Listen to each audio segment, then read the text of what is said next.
स्वागत है आपका आपके अपने चैनल बालाजी स्टडी क्लासेस में। मैं विष्णु श्रीवास्तव स्वागत करता हूं। दोस्तों, हम लोगों का जो लाइफ प्रोसेस है भाई बहुत बड़ा चैप्टर है। सबको पता है जीवन की प्रक्रिया जो चैप्टर चल रहा था अभी खत्म ही नहीं हुआ है। जीवन की प्रक्रियाएं,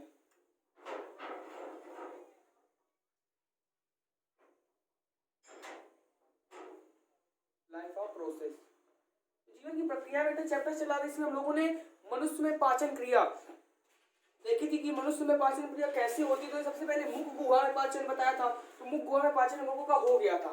तो इसके बाद सेकंड नंबर आता है बेटा कि ग्रास नली में पाचन।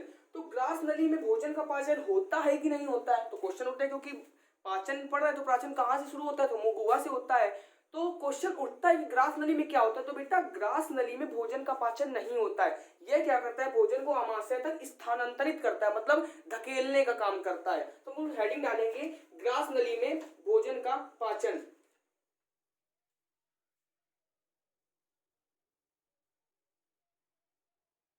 ग्रास नली में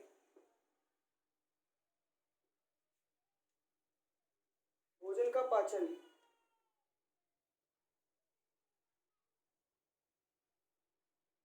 ग्रास नली में भोजन का पाचन। अब ग्रास नली में क्या है, तो इस भाग में भोजन का पाचन नहीं होता है। इस भाग में भोजन का पाचन नहीं होता है।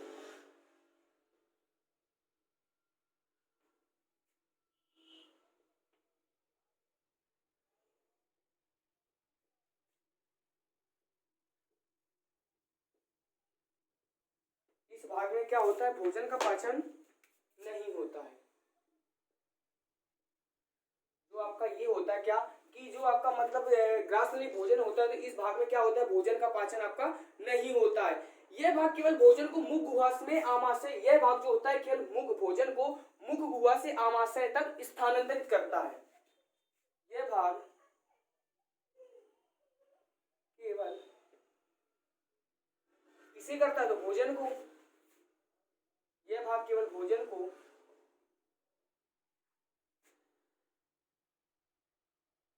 मुख गुहा से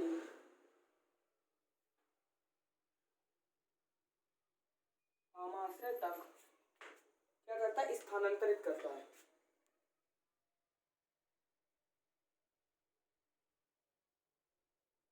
स्थानांतरित करता है।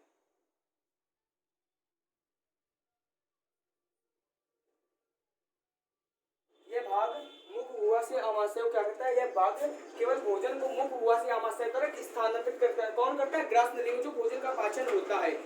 अब इसमें क्रमाकुंचन की गति पाई जाती है। क्या होता है, जो ये है इसमें क्या होता है, क्रमाकुंचन की गति पाई जाती है। इसमें क्रमाकुंचन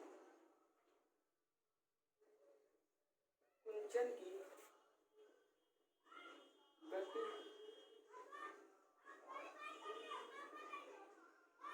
पाई जाती है।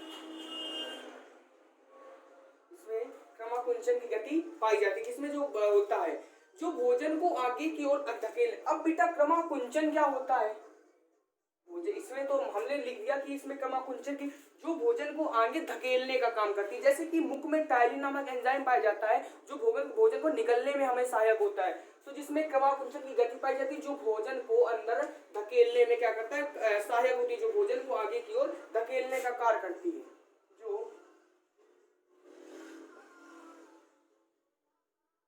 भोजन की ओर आगे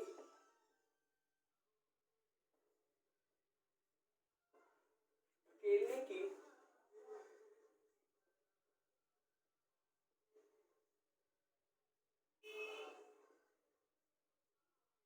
करता हूं। तो बेटा ग्रास नली में भोजन का पाचन क्या होता है, इसमें भोजन का पाचन नहीं होता है। इसका सिर्फ काम होता है भोजन की आगे को ढकेलना। और इसमें क्या पाई जाती है, तो क्रमाकुंचन की गति पाई जाती है। क्रमाकुंचन की गति पाई जाती है, ओके। और इस भाग में क्या होता है, मुख गुहा से भोजन को कहा जाता है, आमाशय में स्थानांतरित किया जाता है। बस इसका इतना काम होता है किसका, ग्रास नली में जो आपका भोजन का पाचन होता है।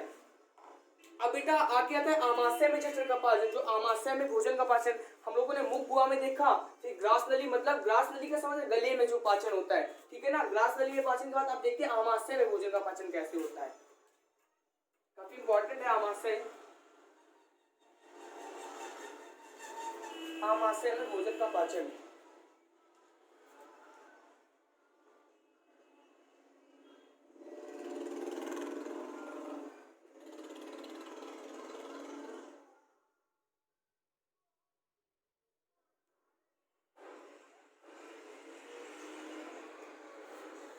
आमाशय में भोजन का पाचन। आमाशय के अंदर जठर ग्रंथियां पाई जाती हैं। जो आमाशय होता है हमारा, आमाशय के अंदर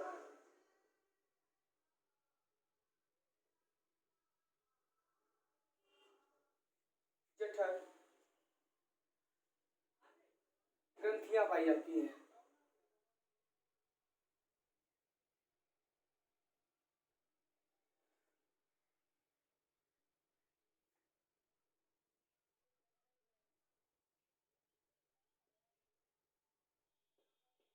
आमाशय के अंदर जठर ग्रंथियां पाई जाती है, जिसे क्या बोलते हैं, जठर रस कहते हैं, जिसे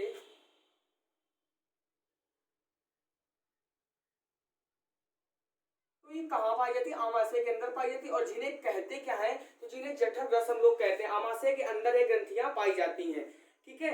इसमें HCl के अतिरिक्त, इसमें तो बेटा HCl तो पाया जाता है, इसमें HCl समझ रहे हैं बेटा, HCl हाइड्रोक्लोरिक अम्ल, इसमें HCl, HCl का फार्मूला होता है बेटा हाइड्रोक्लोरिक अम्ल।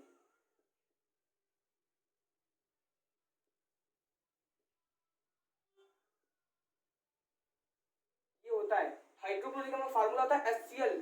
इसमें हाइड्रोक्लोरिक अम्ल की अतिरिक्त,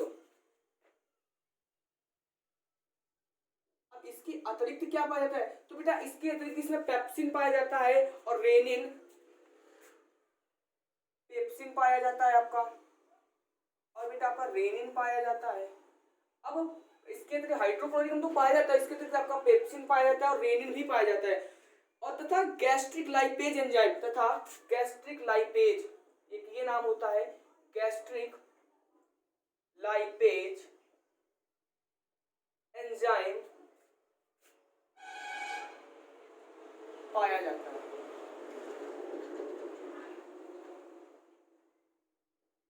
बेटे पाया किसमें जाता है, तो ये जहां आमाशय में क्या होता है, जब भोजन का पाचन होता है, तो क्वेश्चन आमाशय में क्या पाया जाता है, तो बेटा आमाशय में आपका पाया जाता है हाइड्रोक्लोरिक अम्ल यानी HCl, पेप्सिन पाया जाता है, रेनिन पाया जाता है, गैस्ट्रिक लाइपेज एंजाइम पाया जाता है। ये बेटा एंजाइम होते हैं, ठीक है ना, ये पाए जाते हैं जो किसमें, आमाशय में आपकी भोजन पाचन में जो सहायता करते हैं, पाए जाते हैं।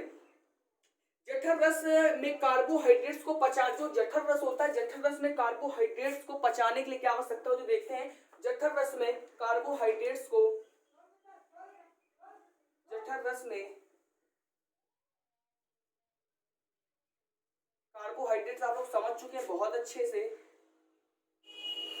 कार्बोहाइड्रेट्स को, जो का जठर रस होता है, जठर रस में कार्बोहाइड्रेट्स को पचाने के लिए कोई भी विकल्प नहीं होता है। कार्बोहाइड्रेट्स को पचाने के लिए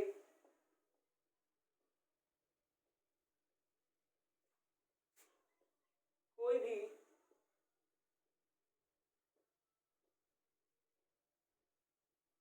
विकल्प नहीं होता है।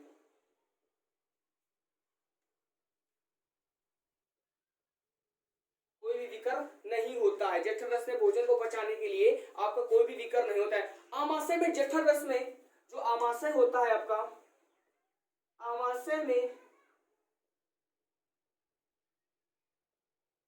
जठर रस में, अब बेटा क्या पाया जाता है जठर रस में, बता सकता है, तो आमाशय में जो आपका जठर रस होता है, आमाशय में जठर रस में 97 से 99% जल, आमाशय में जठर रस में आपका 97 से 99% जल, 97 से 99% जल होता है। किसमें, जठर रस जो होता है उसमें 97 से 99% आपका जल होता है। 0.2 से 0.2 से 0.5 के बीच क्या होता है बेटा, आपका हाइड्रोक्लोरिक अम्ल यानी HCl होता है। HCl फिर लिखते हैं हाइड्रोक्लोरिक अम्ल, हाइड्रोक्लोरिक एसिड। हाइड्रोक्लोरिक किसमें होता है, HCl पाया जाता है या होता है। होता किसमें है, तो ये आपका जठर रस में होता है। और जठर रस, जो जठर ग्रंथियां हमारे आमाशय में पाई जाती है, उसमें उसे हम लोग क्या बोलते हैं, जठर रस बोलते हैं। अब जठर रस में उपस्थित, जो जठर रस में होता है कि जठर रस में उपस्थित भोजन के साथ साथ, जो जठर रस में उपस्थित होता है, इसका काम क्या होता है, जठर रस में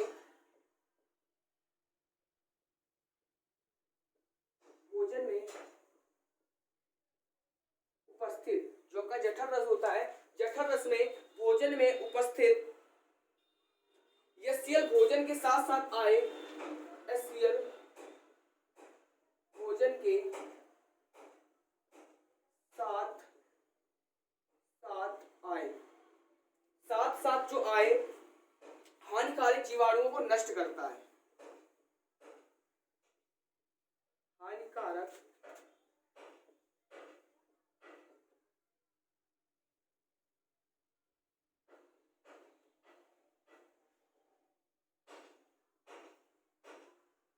कौन बेटा करता है? तो ये आपका ये करता है, नहीं जो आमाशय होता है। बेटा आमाशय कुछ बता सकते हैं? आमाशय आपका इस प्रकार होता है कुछ,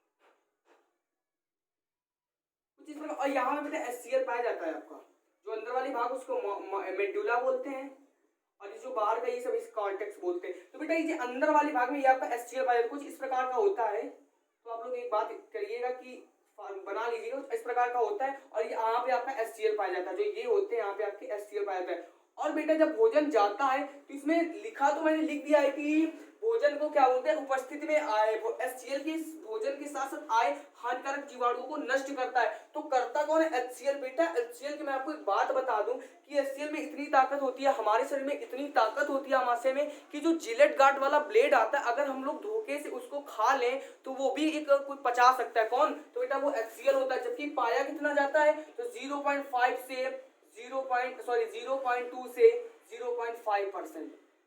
इतना HCl हम आप लोग समझ सकते हैं कि अगर हम जिलेट गार्ड जो आता है, जिलेट गार्ड का ब्लेड आता है, अगर उसे हम खा लें तो ये पचाने की हमारा शरीर में इतनी ताकत होती है कि इसे पचाने में क्या करती, क्षमता रखता है। तो बेटा वही लिखा है कि भोजन के साथ आया। कोई शुद्ध भोजन तो करता नहीं, बिल्कुल प्योर शुद्ध हो, कुछ तो कण जाते होंगे, हानिकारक जीवाणुओं को नष्ट करता है। करता कौन है?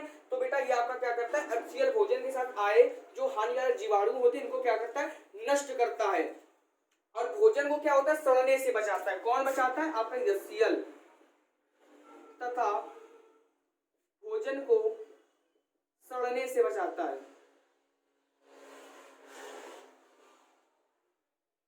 तथा भोजन को सड़ने से बचाता है, भोजन को सड़ने से बचाता है। भोजन के माध्यम को, जो भोजन होता है, भोजन के माध्यम, जो भोजन का माध्यम होता है, भोजन के माध्यम को pH मान जो होता है 7, pH मान 7 से 2 पर, pH मान जो होता है 7 से 2 पर परिवर्तित करने का कार्य करता है। आप समझ सकते हैं करने का। देखो बेटा अब आपको एक चीज आनी चाहिए छोटी सी, कि ये माना हमारा एक pH स्केल है, समझिएगा मेरी बात को, ये हमारा एक pH स्केल है। बेटा यहाँ पे हमने 7 माना, इसे 8 इधर लिख लेते हैं, 0 1 2 3 4 5 6 9 10 11 12 13। ठीक है, जो ये आपका होता है, ये बेटा आपका जो 7 नंबर न्यूट्रल होता है, यानी उदासीन होता है।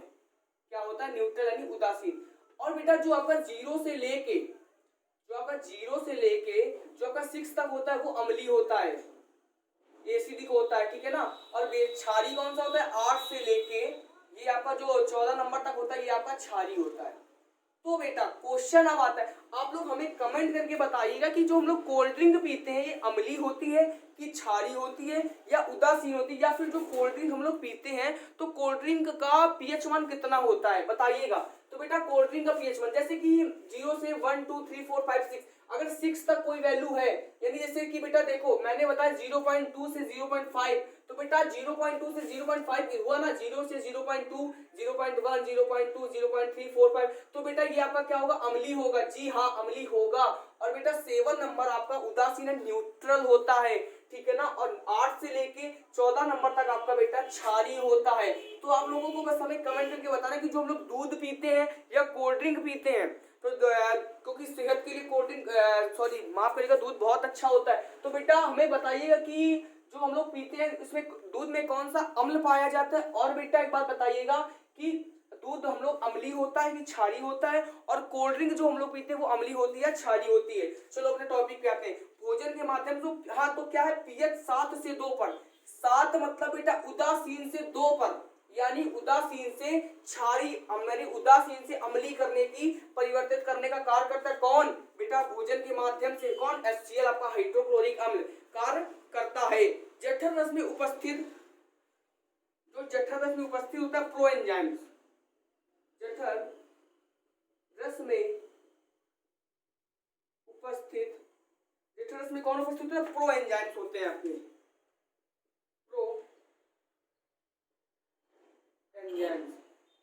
जो जठर रस में उपस्थित होता है, जठर रस में उपस्थित प्रो एंजाइम्स को सक्रिय एंजाइम में बदलता है, को सक्रिय एंजाइम में बदलता है। तो बेटा देखिएगा कि जो आपका आमाशय की कितनी ज्यादा आवश्यकता होती है कि आमाशय के अंदर जठर ग्रंथियां पाई जाती हैं। अब जठर ग्रंथियां पाई जाती हैं तो जठर ग्रंथियों को बोलते हैं, तो इनमें जठर रस होता है। अब बेटा क्वेश्चन होता है कि जठर रस होता है तो जठर रस में कितने परसेंट क्या होता है, रस है तो कुछ होगा। तो बेटा जठर रस में आपका 97 से 99% आपका जल पाया जाता है, और 0.2 से 0.5% क्या पाया जाता है उसमें, सॉरी HCl पाया जाता है। और इसके बाद बेटा HCl के अतिरिक्त क्या पाया जाता है, तो आपका पेप्सिन हुआ, रेनिन हुआ, गैस्ट्रिक लाइपेज एंजाइम पाया जाता है। और बेटा एंजाइम जो वही बात आ गई कि जठर रस में जो उपस्थित प्रो एंजाइम होते हैं वो क्या करते हैं तो सक्रिय रूप में बदलते हैं। और जठर रस में वही सब लिखा कि जठर रस में भोजन में उपस्थित, जठर के रस में उपस्थित क्या होता है कि HCl भोजन के साथ साथ आय हानिकारक पदार्थों को सड़ने बचाता है, रक्षा करता है और भोजन को सड़ने से बचाता है। अब जो मैंने बताया था कि HCl पाया तो 0.2 से 0.5% पाया जाता है, लेकिन अगर हम इसे खा लें तो क्या होगा बेटा कि अगर एक जिलेट गार्ड हम लोग खा लें, जिलेट गार्ड का जो ब्लेड आता है वो अगर हम लोग खा लें तो उसमें होता क्या है कि उसे वो पचाने में क्षमता रखता है, इतना मतलब सक्षम होता है एक प्रकार से। ठीक है ना बेटा। तो लोग आगे देखते हैं कि जो बदलता है किस प्रकार होता है, देखते हैं। तो ये केमिस्ट्री का टॉपिक था, बता चुका हूँ, जबकि जब मैंने अम्ल क्षार और लवण पढ़ाया था आपको कि बहुत अच्छे से समझ में और याद भी कराया था अम्ल क्षार और लवण। हेडिंग वही रहेगी।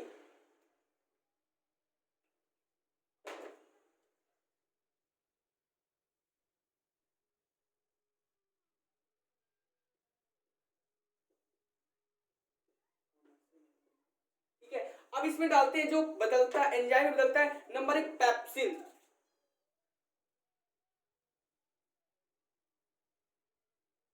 पेप्सिन बदलता है। ठीक है, पेप्सिन क्या होता है तो बेटा पेप्सिन क्या होता है, पेप्सिन को निष्क्रिय अवस्था, पेप्सिन की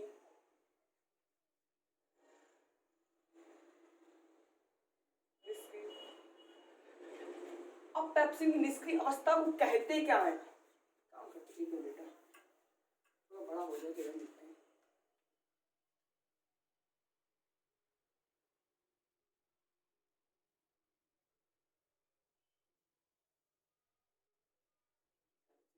पेप्सिन, तो बेटा पेप्सिन क्या होता है, पेप्सिन की निष्क्रिय अवस्था पेप्सिनोजन कहलाती है। पेप्सिन की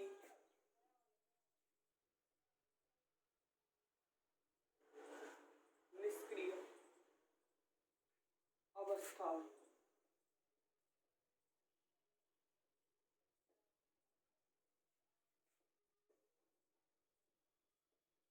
अब कार्य क्या होता है, जो पेप्सिन की होती है, पेप्सिन की जो निष्क्रिय अवस्था होती है वो क्या कहलाती है, पेप्सिनोजन कहलाती है। या जो HCl की उपस्थिति में सक्रिय पेप्सिन में बदलता है, जो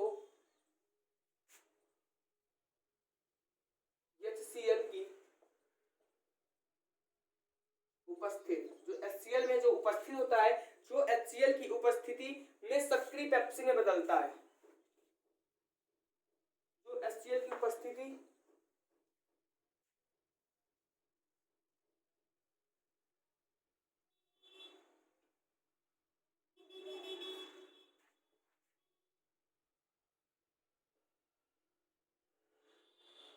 है ना। और बेटा पेप्सिनोजन कहलाती है, कौन सी, पेप्सिन में जो निष्क्रिय अवस्था होती है वो पेप्सिनोजन कहलाती है। अब पेप्सिनोजन जो होता है, देखो बेटा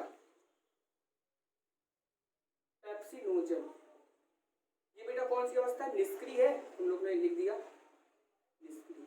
और बेटा ये बना, अब इसमें क्या होता है, उपस्थिति में होता है, यानी HCl की उपस्थिति में जो होता है तब पेप्सिन बनता है आपका। अब पेप्सिन बनता है तो ये निष्क्रिय होता है कि सक्रिय, फिर क्वेश्चन उठा। तो बेटा जब पेप्सिनोजन की निष्क्रिय अवस्था पेप्सिन कहलाती है, जो देखिए जो HCl की बेटा लिख वही रहा हूं, पेप्सिन की निष्क्रिय अवस्था देखो पेप्सिनोजन, पेप्सिनोजन कहलाती है, तो पेप्सिनोजन की निष्क्रिय अवस्था लिखा मैंने निष्क्रिय। अब इसके बाद जो HCl की उपस्थिति में HCl की उपस्थिति करा दी, अब सक्रिय अवस्था क्या पेप्सिन में बदलता है, तो बेटा ये सक्रिय अवस्था हुई आपकी।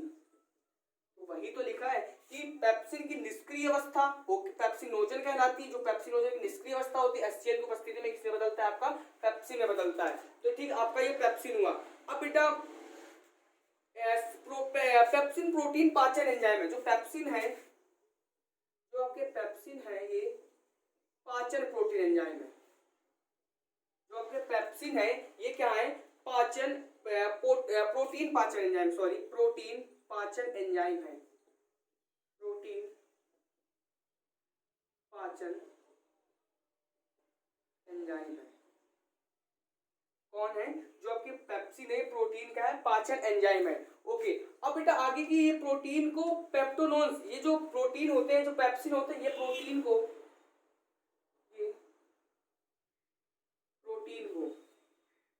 ये होते कौन से बेटा, आपके पेप्सिन जो मैं पढ़ा रहा हूं, ये प्रोटीन को क्या करते हैं कि पेप्टोनोस में बदल देता है, पेप्टोनोस। ये होते हैं आपके एंजाइम होते हैं, ये प्रोटीन को पेप्टोनोस तथा पॉलीपेप्टाइड्स में बदल देता है, तथा पॉलीपेप्टाइड्स में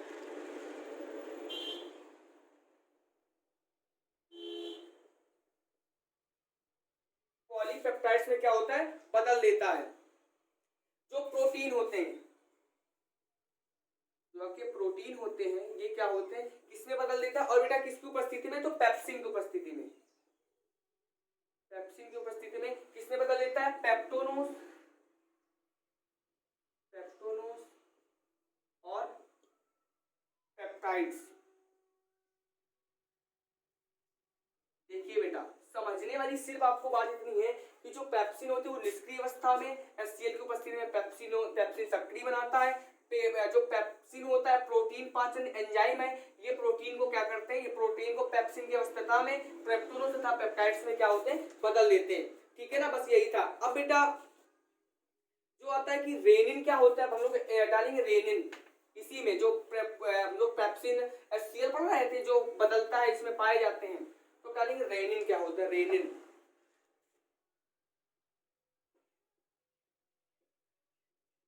रेनिन, तो रेनिन क्या होता है, यह विकर भी निष्क्रिय रेनिन के रूप में पाया जाता है, यह विकर भी, यह विकर भी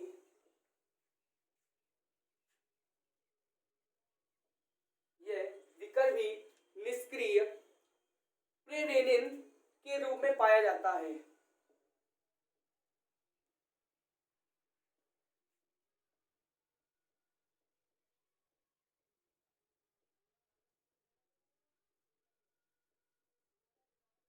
यह विकर भी निष्क्रिय प्रेरेनिन के रूप में क्या होता है, पाया जाता है, तथा HCl के संपर्क में आने पर, तथा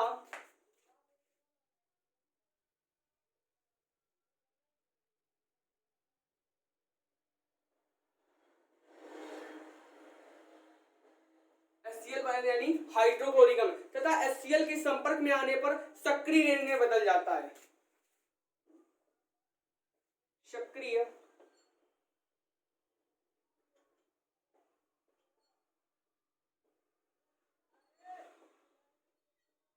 सक्रिय रेनिन में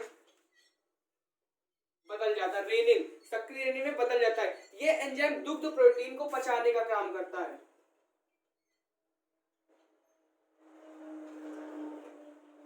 दुग्ध प्रोटीन को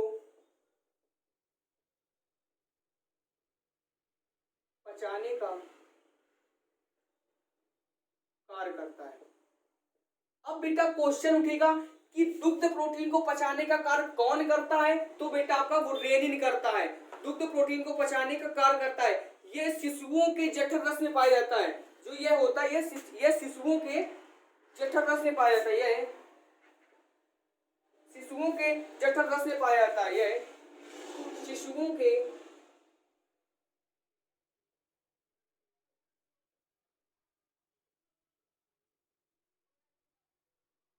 क्योंकि बेटा शिशु जो छोटे होते हैं पहले तो कुछ खाते भी नहीं, सिर्फ उन्हें तो माँ का मतलब दूध ही चाहिए, दुग्ध ही चाहिए, तो प्रोटीन को पचाने कार्य करता है तथा यह शिशुओं के जठर रस में पाया जाता है।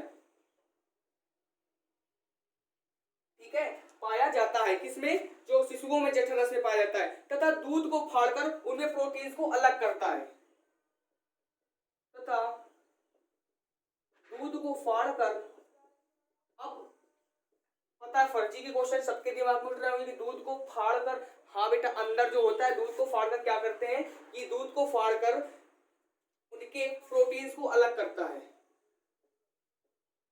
उनके प्रोटीन्स को,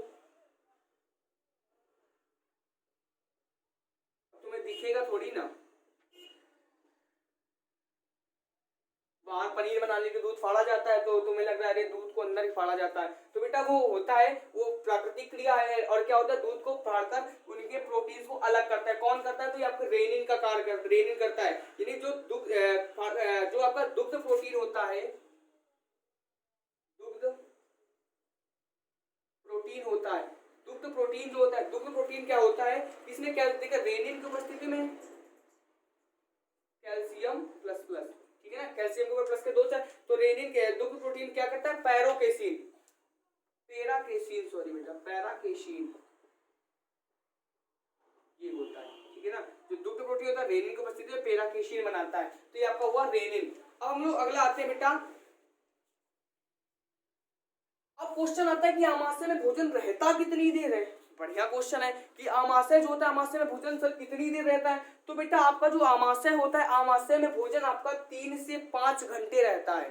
जो आपका आमाशय होता है, आमाशय में भोजन 3 से 5 घंटे तक रहता है। यहाँ पर मंथन गतियों के कारण भोजन, जो यहाँ पर गतियां होती हैं, तो यहाँ पर मंथन गतियों के कारण भोजन पतले भूरे रंग की लेई जैसे लुगदी में बन जाता है। जो मंथन गति होता है इसके कारण भूरी लेई जैसे भोजन बन जाता है, जो भोजन होता है वो लेई जैसा बन जाता है, लुगदी में परिवर्तन, जिसे क्या बोलते हैं, जो लुगदी में भोजन से 3 से 5 घंटे रहता है, और यहाँ पे मंथन क्रिया, मंथन मतलब धीमे धीमे जो क्रियाएं होती रहती हैं, इसमें लुगदी में बन जाता है। अब बेटा लुगदी में बन जाता है भूरे रंग की लुगदी, तो लुगदी को बोलते क्या है, तो बेटा लुगदी को ये काइम बोलते हैं। ये लुगदी होती है इसे क्या बोलते हैं, काइम बोलते हैं। जो भोजन लुगदी में पाया जाता है तो इसे बोलते क्या है, काइम बोलते हैं। इसकी वर्ड में CHYME, ठीक है ना, काइम बोलते हैं। क्या किसे बोलते हैं, तो लुगदी को बोलते हैं काइम। 3 से 5 घंटे आपका भोजन रहता है। अब बेटा आगे हम लोग देखते हैं कि छोटी आंतें भोजन का पाचन कैसे होता है। काफी बड़ा था छोटी आंतें भोजन का पाचन, तो बस यही छोटी छोटी चीजें आपको याद करनी है। छोटी आंतें भोजन का पाचन,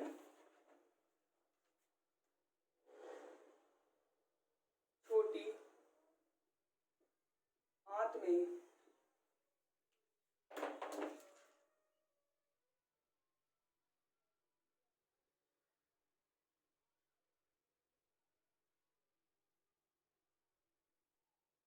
छोटी आंत में क्या होता है, भोजन का पाचन कैसे होता है, हम लोगों को ये देखना है,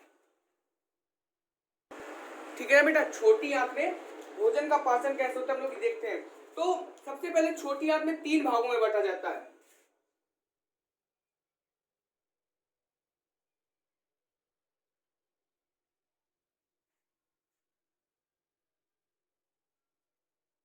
छोटी आंत होता है, छोटी आंत में क्या होता है, भोजन को 3 भागों में, छोटी आंत को 3 भागों में छोटी आंत को बांटा जाता है। छोटी आंत को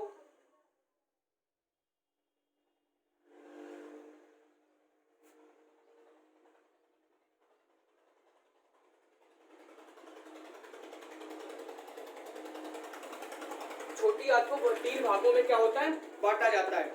अब बेटा 3 भागों में, जिसमें पाचन क्रिया को निम्न प्रकार से विभाजित किया जाता है। सबसे पहला आता है ग्रहणी में पाचन। नंबर 1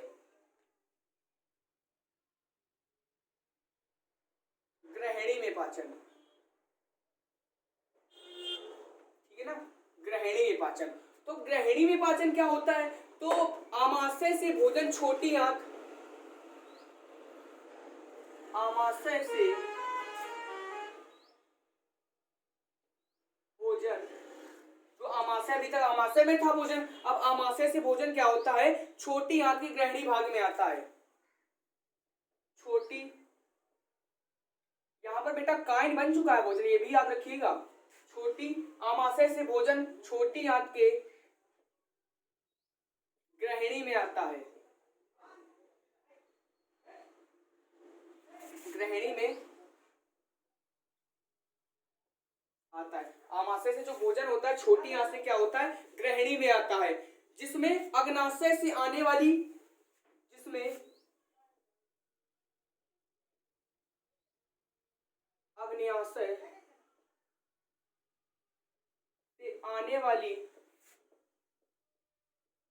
अग्नाशयी रस, आने वाली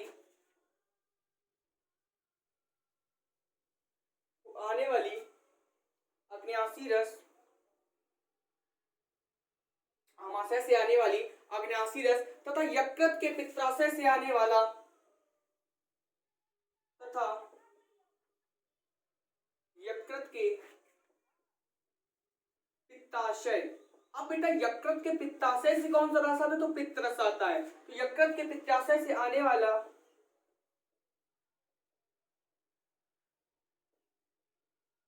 पित्त रस क्या होता है, यकृत से आने वाला पित्ताशय, मतलब जो अग्नाशय से आने वाला अग्नाशय रस तथा यकृत से आने वाली यकृत के पित्ताशय से आने वाली पित्त रस। पित्त रस जो होता है भी मिलता है, पित्त रस भी मिलता है, इसमें मिलता है, भोजन में भी मिलता है। पित्त रस क्षारीय होता है। अब बेटा क्वेश्चन, पित्त रस क्या होता है, अम्लीय होता है कि क्षारीय, तो पित्त रस क्षारीय होता है, मतलब कि बेटा क्षारीय होता है, ये सेवन के बाद होता है, सेवन के उदासीन होता है, सेवन के बाद के जो भी होगा वो क्या होगा, क्षारीय होता है, जो भोजन के माध्यम को अम्लीय व क्षारीय बनाता है।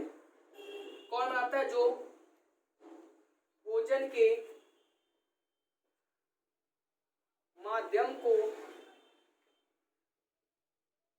अम्लीय व क्षारीय, जो भोजन के माध्यम को अम्लीय व क्षारीय बनाता है, तो बनाता कौन है, पित्त रस बनाता है, जो भोजन के अम्लीय व क्षारीय बनाता है। क्योंकि अग्नाशय रस में उपस्थित, अब बनाता क्यों है, तो क्योंकि अग्नाशय रस में उपस्थित एंजाइम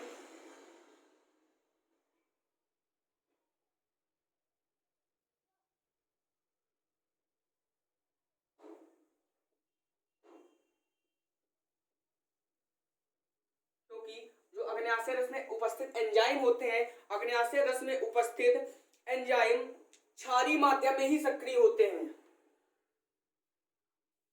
क्षारीय माध्यम में ही सक्रिय होते हैं।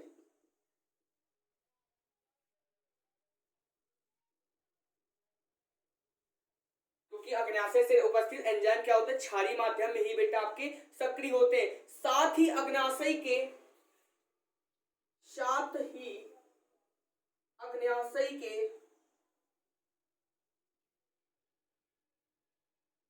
प्रो, तो साथ ही अग्नाशय क्या होते हैं, प्रो एंजाइम को सक्रिय एंजाइम में बदलता है,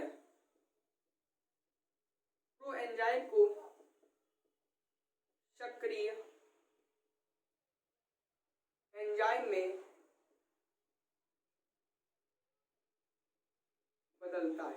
तो देखिए बेटा क्या होता है, छोटी आंत भोजन में ग्रहणीय पाचन, सबसे पहले आमाशय से भोजन छोटी ग्रहणी में आता है। अब बेटा इसमें अग्नाशय से आने वाली अग्नाशयी रस तथा यकृत से आने वाली पित्त रस जो होता है, पित्त रस क्या होता है, क्षारीय होता है, पित्त रस क्षारीय होता है, जो भोजन को अम्लीय व क्षारीय में बदलता है।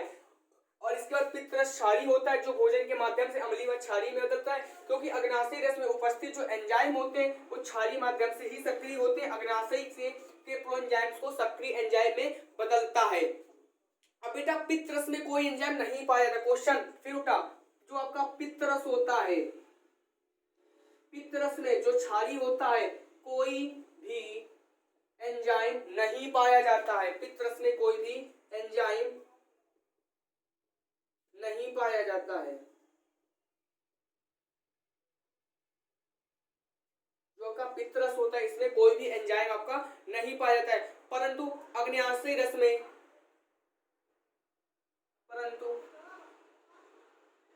अग्न्याशयी रस में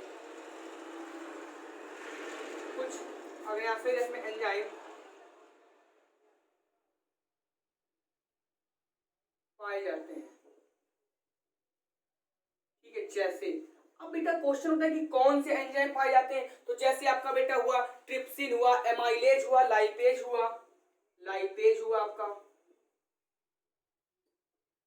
एमाइलेज हुआ, और बेटा आपका ट्रिप्सिन हुआ। इनको ज्यादा डिटेल से पढ़ने की आवश्यकता नहीं है, जो लाइपेज, एमाइलेज और ट्रिप्सिन हुए, ज्यादा डिटेल से पढ़ने की आवश्यकता नहीं है। तो बेटा पहला हुआ ग्रहणी में पाचन, अगला आता है बेटा शेषांत्र में पाचन।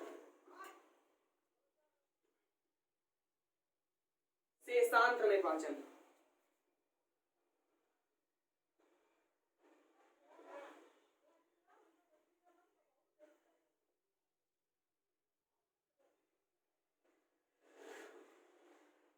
ठीक है ना, शेषांत्र में पाचन। तो इसमें क्या होता है, शेषांत्र में पाचन, इस भाग में उपस्थित एंजाइम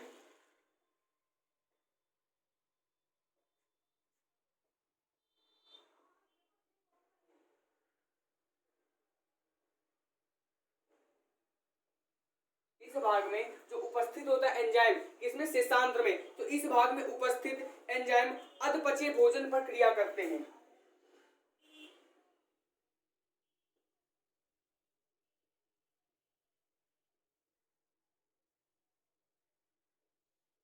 भोजन पर क्रिया करते हैं। इस भाग में उपस्थित जो एंजाइम होते हैं अधपचे भोजन पर क्या करते हैं, क्रिया करते हैं। आंत रस में निम्नलिखित एंजाइम पाए जाते हैं। आंत रस में, आंत रस में निम्न एंजाइम पाए जाते हैं। अब कौन से पाए जाते हैं वो देखते हैं, जो किसमें, आंत रस में पाए जाते हैं। जैसे बेटा सबसे पहले आता है सुक्रोज, सुक्रोज पाया जाता है, इसमें आंत रस में पाया जाता है सुक्रोज। यह सुक्रोज को फ्रक्टोज तथा ग्लूकोज में बदलता है। यह सुक्रोज को फ्रक्टोज तथा ग्लूकोज में बदलता है।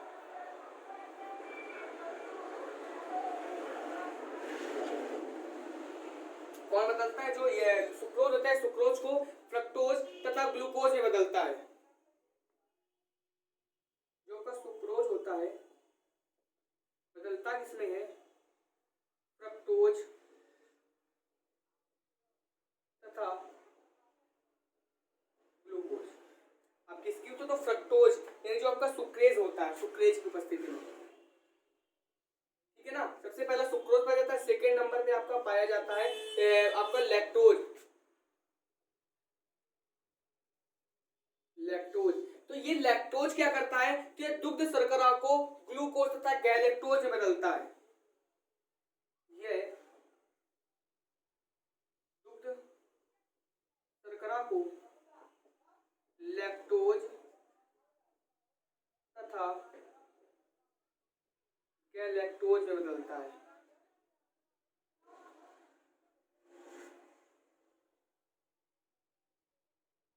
ये क्या करता है, दुग्ध शर्करा को लैक्टोज तथा गैलेक्टोज में बदलता है। सुक्रोज जो होता है, लैक्टोज होता है आपका ना, लैक्टोज इसमें बदलता है। लैक्टोज जो होता है आपका ग्लूकोज तथा, सॉरी बेटा आपको ग्लूकोज होगा, ग्लूकोज, वही तो लैक्टोज, लैक्टोज को नहीं बदलेगा, ग्लूकोज तथा गैलेक्टोज। और कई सारे बेटा होते हैं, ठीक है ना। तो शेषांत्र में पाचन में क्या होता है, इस भाग में जो उपस्थित एंजाइम होते हैं वो पचे भोजन पर क्रिया करते हैं। अब बेटा आता है अगला कि और किसमें भोजन का पाचन होता है? तो बेटा ये मतलब जो आपके बदलते हैं, ये आपके बदलते हैं। अब बेटा अगला आता है कि जो अगला 3 भागों में बता, अगला वाला ज्यादा इंपॉर्टेंट नहीं, तो उसे हम लोग नहीं पढ़ते हैं। तो बेटा आता है अब अगली बड़ी आंत में पाचन। बड़ी आंत में पाचन कैसे होता है? बड़ी आंत में पाचन अब दो ही पेपर में आप पूछे जाएंगे, इससे ऊपर नहीं पूछा जाएगा आपसे। बड़ी आंत में पाचन, बड़ी आंत में पाचन।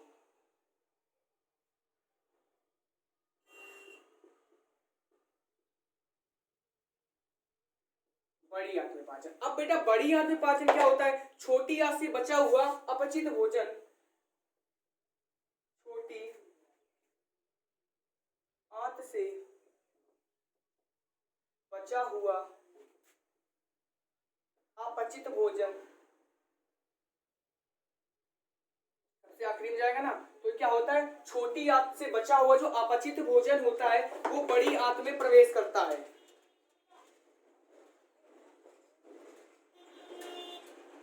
पहले छोटी आंत में जाता है, बाद में बड़ी आंत में प्रवेश करता है।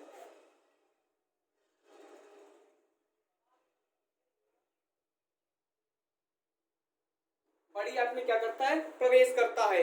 बड़ी आंत में भोजन के लवणों तथा जल, बड़ी आंत में भोजन तथा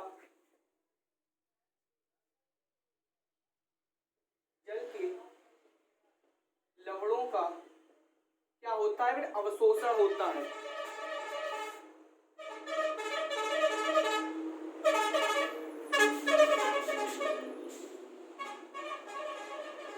अवशोषण होता है, किसमें होता है? बड़ी आंत में अवशोषण होता है। शेष अपचित भोजन मल के रूप में,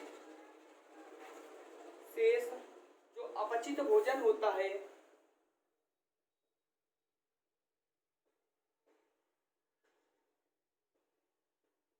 मल के रूप में, जो शेष अपचित भोजन होता है वो क्या होता है? मल के रूप में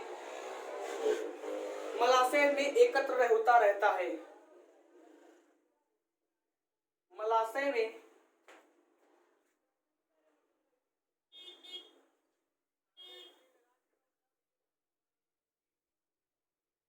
मलाशय में क्या होता है? एकत्र होता रहता है। समय समय पर गुदा द्वारा बाहर से,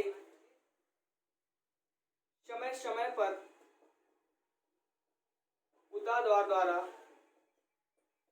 बाहर निकल जाता है। ये हुआ बेटा आपका आमाशय में भोजन का बड़ी आंत में पाचन। तो सबसे पहले छोटी आंत से बड़ी आंत में जाएगा।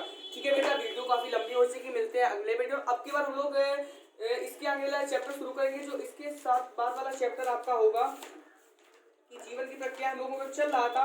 इसके बाद पौधों एवं जंतुओं में नियंत्रण एवं समन्वय चैप्टर शुरू करेंगे। तो ठीक है, काफी अच्छा चैप्टर होगा वो भी, और अच्छे से पढ़ेंगे बेटा। आशा करते हैं आपको समझ में आया होगा। अगर समझ में आया हो वीडियो तो लाइक करिए, सब्सक्राइब करिए एंड शेयर करना बिल्कुल भी ना भूले। चलो मिलते हैं बेटा, बाय बाय।